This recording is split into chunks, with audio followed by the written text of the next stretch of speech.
hymn number 13, verse number 3. Request book number 1, hymn number 18, verse number 9. Request book number 1, hymn number 106, verse number 4. Request book number 1, hymn number 142, verse number 3. Request book number 2, hymn number 3, verse number 2. Request book number 5, hymn number 5, verse number 2. Request book number 7, hymn number 2, verse number 2. Request book number 10, hymn number 164, verse number 3. Request book number 10, hymn number 182, verse number 2. Yajurved, chapter number 20, verse number 31. Yajurved, chapter number 20, verse number 55.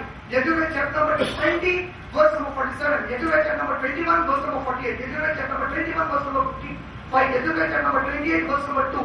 Yajurved, chapter number 28, verse number 19. Yajurved, chapter number 28, verse number 42. इन पूरी जगहों पर कहा गया है कि नरशंसा आएंगे। और जब आप भविष्य पुराना पढ़ते हैं तो भविष्य पुराना में अध्याय 3, पर्व 3, खंड 3, श्लोक नंबर 5 और 6 में कहा गया है एक मलेचा आएंगे। मलेचा कौन है? फॉरिनर। एक फॉरिनर आएंगे, उनका नाम मोहम्मद होगा, मोहम्मद सल्लल्लाहु अलैहि वसल्लम। और राजा भोज उन्हें इस्तकबाल करेंगे। और जब आप 10 से लेकर 27 तक भविष्य पुराना अध्याय 3 खंड 3 पर्व 3 श्लोक 10 से 27 पढ़ते आया है कि ऐ राजा भोज, तुम्हें उन तक जाने की जरूरत नहीं है, उनकी तालीम तुम्हारे पास पहुंचेगी। ये मोहम्मद इस वक्त काम से लगे हैं राक्षसों का खात्मा करने के, राक्षसों को खत्म करने के मोहम्मद काम पर लगे हैं। और उनके जो मानने वाले, किसके? मोहम्मद सल्लल्लाहु अलैहि वसल्लम के जो मानने वाले हैं, उनके बारे में बड़ी चीज बताई गई है। ये वो लोग हैं जो सर पर शिंदी नहीं रखेंगे बल्कि दाढ़ी छोड़ेंगे। सही बुखारी किताबुल लिबास जिल्द नंबर 7 हदीस नंबर 678। इब्न उमर ने कहा कि प्रॉफेट मोहम्मद सल्लल्लाहु अलैहि वसल्लम said, grow your beard and trim your moustaches.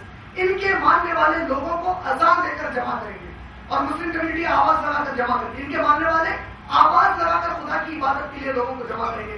पूरी दुनिया में सिवाय मुसलमानों के आवाज लगाकर खुदा की इबादत के लिए कोई और धर्म नहीं बुलाया जाता। कहीं घंटा बजाया जाता है, कहीं शंख फूंका जाता है, लेकिन आवाज लगाकर सिर्फ मुसलमानों के धर्म के दूसरे इंसानों को बुलाया जाता है कि आओ और अल्लाह की इबादत करो।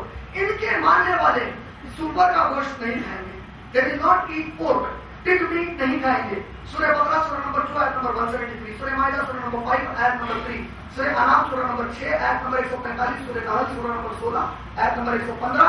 इन्नमा हुर्रिमत अलैकुमुल मैततु वद्दम व लहमुल खिंजीर वमा उहिल्ला बिही लिगैरिल्लाह।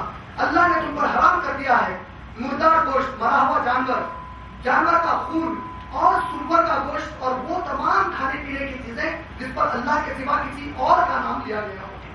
मुसलमानों को सुअर मना किया गया। इनके मानने वाले झाड़ फूंक से किसी का इलाज नहीं करेंगे, बल्कि इनके मानने वाले धर्म को आर्य धर्म बनाएंगे, प्योर धर्म बनाएंगे और इसके लिए ये धर्म के दुश्मनों से जंग करेंगे और इस वजह से इनको मुसलमान कहा जाएगा। ये तमाम प्रोसेस मौजूद है। उम्मीद में मेरा जवाब मुकम्मल हुआ।